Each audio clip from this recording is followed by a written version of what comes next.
Beautiful Pahalgam.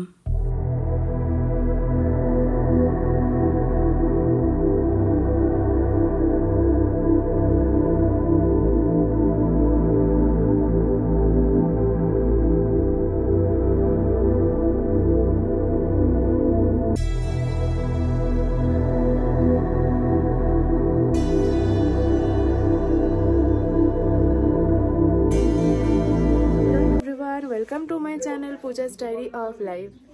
আজ আমরা আছি কাশ্মীরের পেহেলগাঁওতে। তোমরা জানোই কাশ্মীরের পার্টগুলো, আগের পার্টগুলো দেখেছো।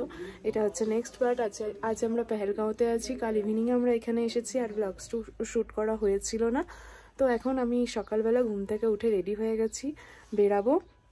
আর সারাদিন কোথায় কোথায় যাবো সবটা তোমাদের সাথে শেয়ার করব। তো প্লিজ ভিডিওটা দেখতে থাকো, আশা করছি অনেক ভালো লাগবে। আপাতত আমি আমার রুম থেকে বাইরের ভিউটা তোমাদেরকে দেখাচ্ছি। এই আমাদের রুম থেকে বাইরের ভিউ।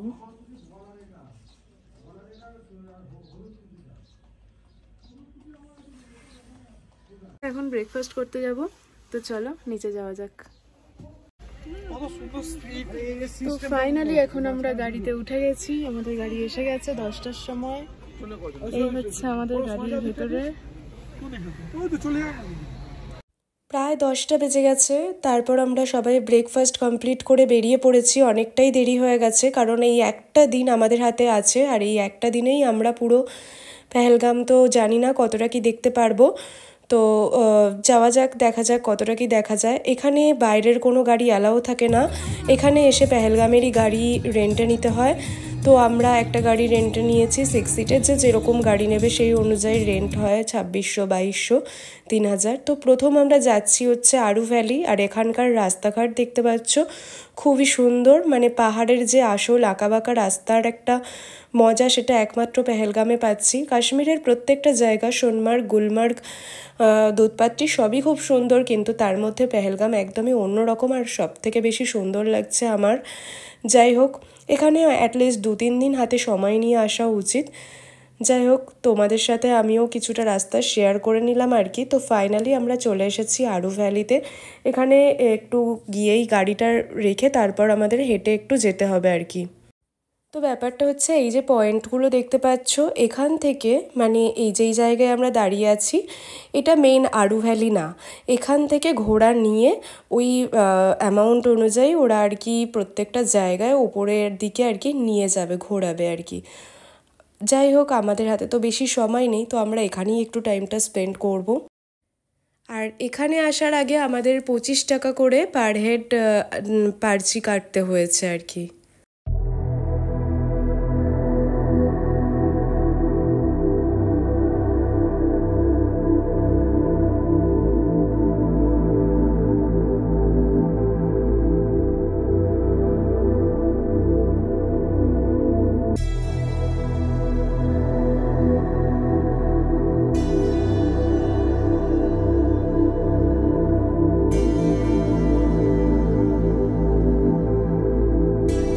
জায়গাটা খুব সুন্দর। ওপর দিকে গেলে হয়তো আরও সুন্দর লাগতো, যেহেতু হাতে সময় নেই। তো আমরা এখানেই কিছুটা টাইম স্পেন্ড করে পিকচার ক্লিক করে দেন আমরা চলে এসেছি গাড়িতে।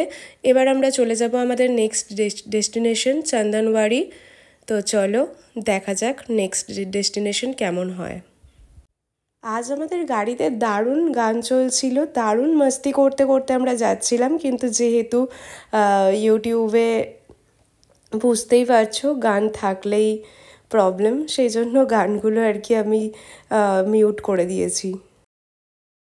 চন্দনওয়ারি সেই জায়গা যেখান থেকে অমরনাথ যাত্রা শুরু হয়েছে আর কি। তো ড্রাইভার বলল যদি জ্যাম হয় তো যেতে অনেকটা সময় লেগে যাবে। তো সেখানে জ্যাম লেগেই গেছিলো। তারপর আমরা এইখানটাতে নেমে, চন্দনওয়ারির এই জায়গাটায় নেমে একটু পিকচার ক্লিক করে নিলাম। বেশি সময় হাতে ছিল না, যেই কারণে আমরাও আর ড্রাইভারকে কিছু বলিনি। তো আমরা এখান থেকেই পিকচার ক্লিক করে দেন আমরা চলে যাব আমাদের নেক্সট ডেস্টিনেশনে।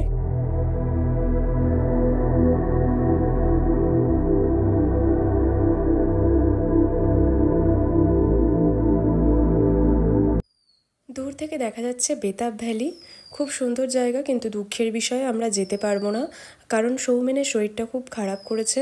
তাই আমরা ভাবলাম আগে আমরা গিয়ে লাঞ্চটা কমপ্লিট করি, কারণ এখানে নিচে যাওয়া, তারপরে এখানে 100 টাকা করে টিকিট এন্ট্রি লাগে, টিকিট কেটে এন্ট্রি করা, তারপর দেখা একটু অনেকটা টাইম লেগে যাবে। ওর শরীরটা খুব খারাপ লাগছিল, তাই আমরা চলে এলাম হচ্ছে মিনি সুইজারল্যান্ডের ওখানে, একদম কাছাকাছি, ওইখানেই আমরা লাঞ্চটা করে নেবো। এখন আমরা চলে এসেছি পাঞ্জাবি রাসোই, এখান থেকেই আমরা আমাদের লাঞ্চটা করব। আর ড্রাইভারের ডিউটি শেষ, ড্রাইভার আমাদেরকে এখানে ড্রপ করে দিয়ে লাঞ্চের জন্য তারপর চলে গেলেন বাই বাই করে, কারণ এখানেই আছে মিনি সুইজারল্যান্ড, আর আমাদের কোথাও যাবার নেই আজকে, বাকি টাইমটা আমরা এখানেই স্পেন্ড করব। তো আমরা লাঞ্চে নিয়ে নিয়েছিলাম হচ্ছে খিচড়ি, যেটা সত্যি খুব টেস্টি ছিল, আর সৌমেন নিয়েছিল থালি, যেখানে ছিল হচ্ছে রাইস, 2টো রুটি, তার সাথে সবজি, ডাল, মিষ্টি, এই সমস্ত কিছু ছিল। আর ডেজার্টে আমরা এটা নিয়ে নিয়েছিলাম। খুব মজা করে লাঞ্চটা কমপ্লিট করে দেন আমরা চলে এলাম হচ্ছে এখানে আমাদেরকে ঘোড়া নিতে হবে, ঘোড়া নিয়ে ওপরে যেতে হবে, যে রাস্তাটা হেঁটে যাওয়া কোনোভাবেই পসিবল নয়। মানে মিনি সুইজারল্যান্ডে যেতে গেলে ঘোড়া যেভাবে হোক করতেই হবে। আর ঘোড়াতে এক একজনের প্রাইস বলে হচ্ছে প্রায় 2500 3000 এরকম। তো সেই জায়গায় বার্গেনিং করাটা খুব ইম্পর্টেন্ট, বার্গেনিং না করলে অনেকের অনেক টাকা চলে যেতে পারে। তো সেই ক্ষেত্রে আমরা মানে তো একটা সময় এরকম হলো যে রাজি আর হচ্ছিলাম না, তো ফাইনালি 4000-এ ওরা রাজি হয়েছে।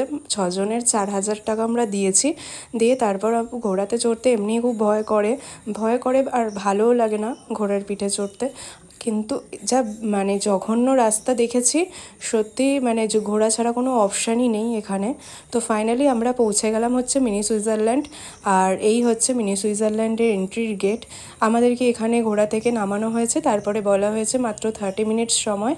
তো এখানে এন্ট্রির জন্য টিকিট লাগে, অ্যাডাল্টদের 30 টাকা আর ছোটদের 15 টাকা করে। আরেকটা বিষয় হলো, যারা হর্স রাইড করে নিয়ে এলেন আমাদেরকে এখানে, তারা আমাদেরকে একদম টাইম দিলেন হচ্ছে 30 মিনিটস। 30 মিনিটসের মধ্যে যা খুশি এখানে করতে পারো, তারপর ওদের কাছে ব্যাক করতে হবে, না হলে ওরা চলে যাবে। বিষয়টা মানে অদ্ভুত, কারণ এতটা দূর এত কষ্ট করে আসার পরে একটু 30 মিনিটস মনে হয় কিছুই না আর কি। যাই হোক, কিছু করার নেই।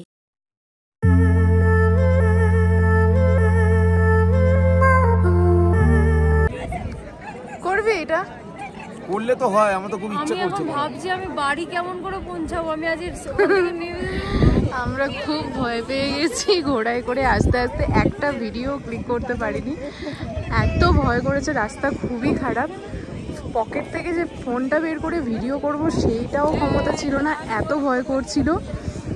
আমরা যেভাবে হোক এখানে পৌঁছেছি, প্রায় আধা ঘন্টা থেকে 45 মিনিটস সময় লাগলো আমাদের এখানে আসতে।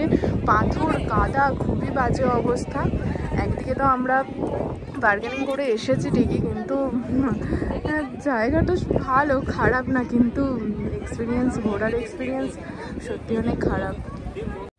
দেন আমরা চলে এসেছি রাইড করতে। এটার জন্য 300 করে লাগে, আর তার সাথে যদি কেউ সেলফি স্টিক নিতে চায় তার জন্য এক্সট্রা 50 টাকা দিতে হয় আর কি। আমার নিজের জন্য ভয় লাগছে না, ফোনটার জন্য ভয় লাগছে। বল ভয় লাগছে কি ভয় লাগছে না বল? খুব একটা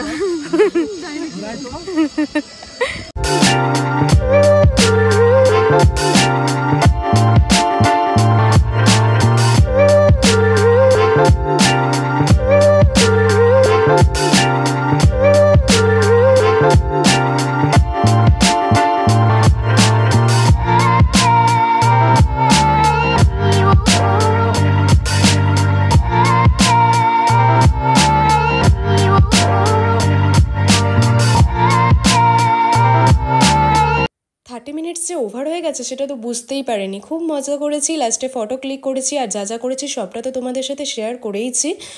এখন নিচে যাওয়ার সময় হয়ে গেছে, আর নিচে নামার সময় ঘোড়ায় বসে যে দমবন্ধকর সিচুয়েশান সেটা বলে বোঝানো সম্ভব নয়। যাই হোক, পেহেলগাম একদিনে দেখা পুরোটা সম্ভব নয়, 2-3 দিন অন্তত সময় লাগে, যেটা আমরা নেক্সট টাইম অবশ্যই করব। তো আজকের জন্য ব্লগটা এই পর্যন্তই থাকলো। ভালো লাগলে লাইক শেয়ার কমেন্টস করে দিও। যারা এখনও চ্যানেলটা সাবস্ক্রাইব করোনি, প্লিজ চ্যানেলটা সাবস্ক্রাইব করে বেল আইকনটা ক্লিক করে পাশে থেকো। দেখা হচ্ছে খুব তাড়াতাড়ি নেক্সট ব্লগে। এখনের জন্য টাটা।